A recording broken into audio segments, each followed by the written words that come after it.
Hi, how's everybody doing today? Um, I love the beach. I love being on the beach. I love being in the sun. I love just white sandy beaches.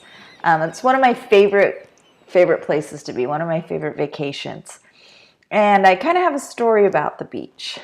Um, if you look in Ether 2, you're thinking, what does Ether have to do with the beach? You're talking about the brother Jared and the Jaredites, and they were asked to leave.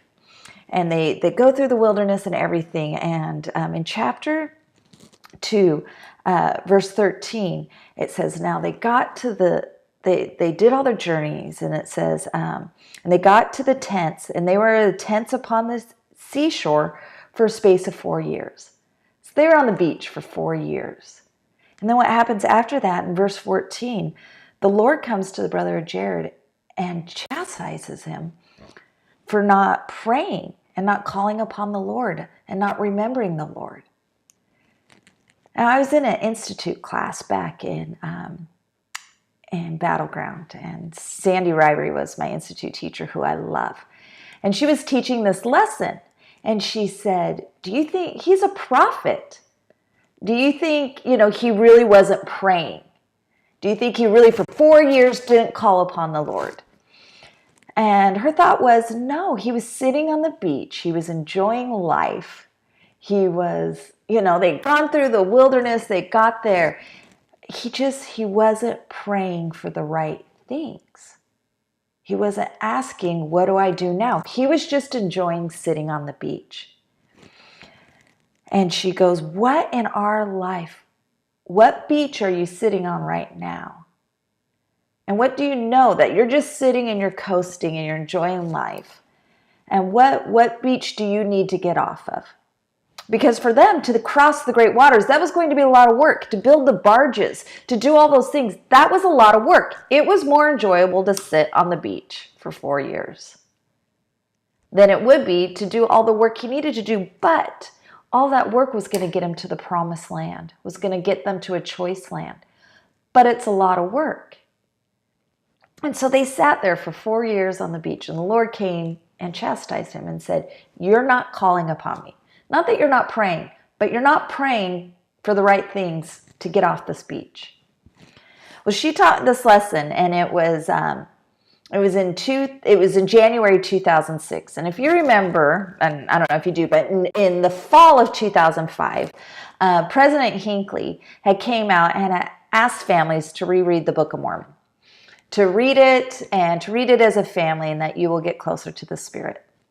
And so we had done that as a family, and we did. We felt the Spirit in our home stronger and everything.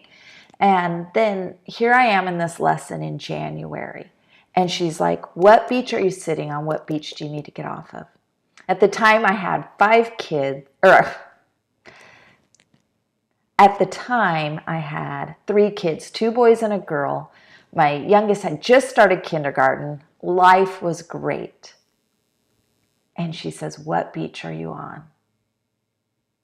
And I knew when she said that, and I just started to sob. I was sitting on my nice beach, and I knew I needed to have more children. And I thought, and I remember sitting there in the class. I know exactly where I was in the classroom, and I just start bawling. And my good friend Leanne Bennett, she turns to me and she goes, it's like she knew. And she looked at me, and I said, I don't want to have any more kids. But I knew I needed to. I was sitting comfortably on the beach. And the Lord is like, if I didn't ask if I needed to have any more kids, then I couldn't be held accountable for not getting that. But the Lord had almost chastened me at that time. Patti, you need to get off the beach. I was only 25. And he says, you need to get off that beach. You need to have more children. And I knew that. I knew I did, but it was so comfortable. Again, my kids were all in school. I finally, for the first time, just felt like I had a break. And I I didn't want to get off that beach, but I knew I needed to because the Lord had something more for me. He had something more, he had something planned, something great. He knew what I needed. And thank goodness, I listened to that. So I remember going home and telling Rob, guess what? We need to have more children and we need to start today. And because, heaven forbid I wait on anything. And we had to get our health insurance in order before we could. But I got pregnant almost instantly in February. We started in February. And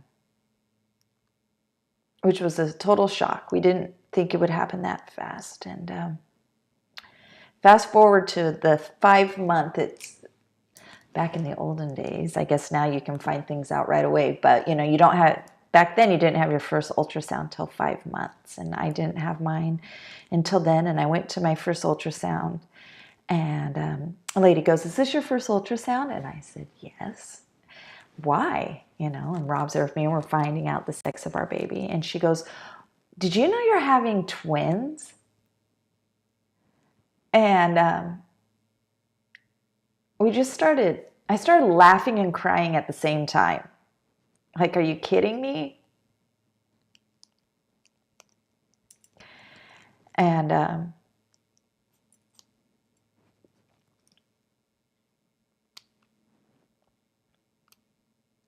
sure enough, it was twin boys. Those twin boys were so important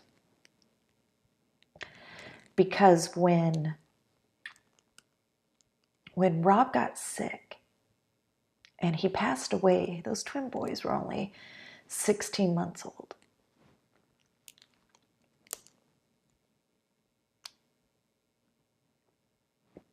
I couldn't stay in bed.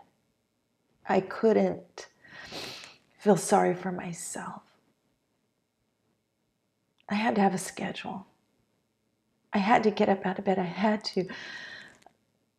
to feed my children. I had to be strong.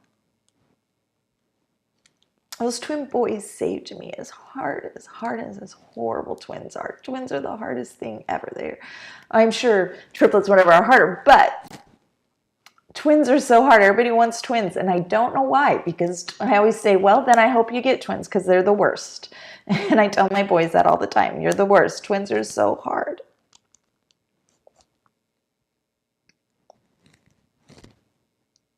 But those twins saved me, and I had to constantly remember that. And because of those twins,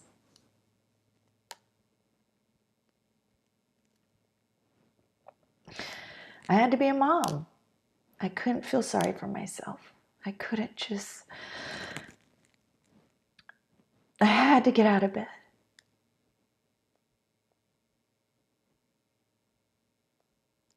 See, the Lord knew. The Lord knew I was sitting on that beach.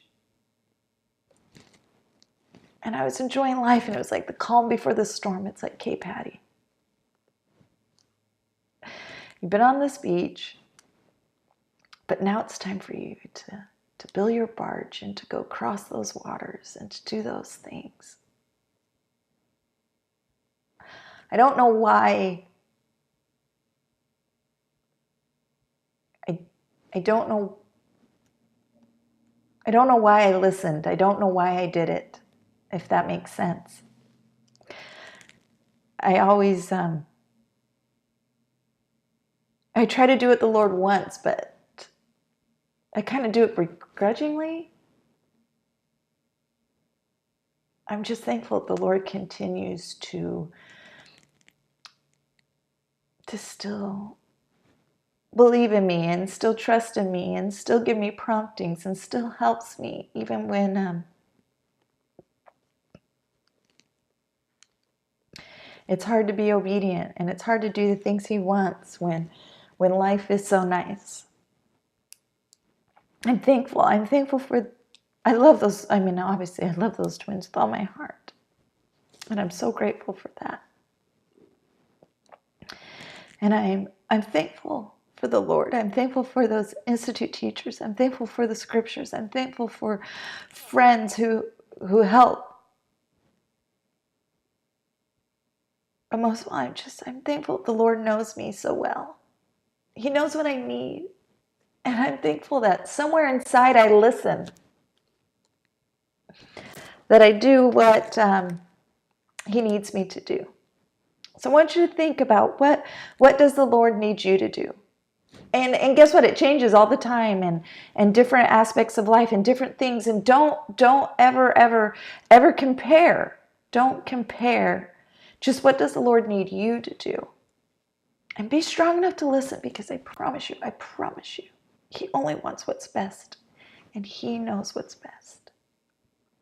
And as you do it, you will be blessed. I hope you have a wonderful day. And as much as we love the beach, as much as we love just life being relaxing, sometimes we need to leave the beach. I hope you have a wonderful day.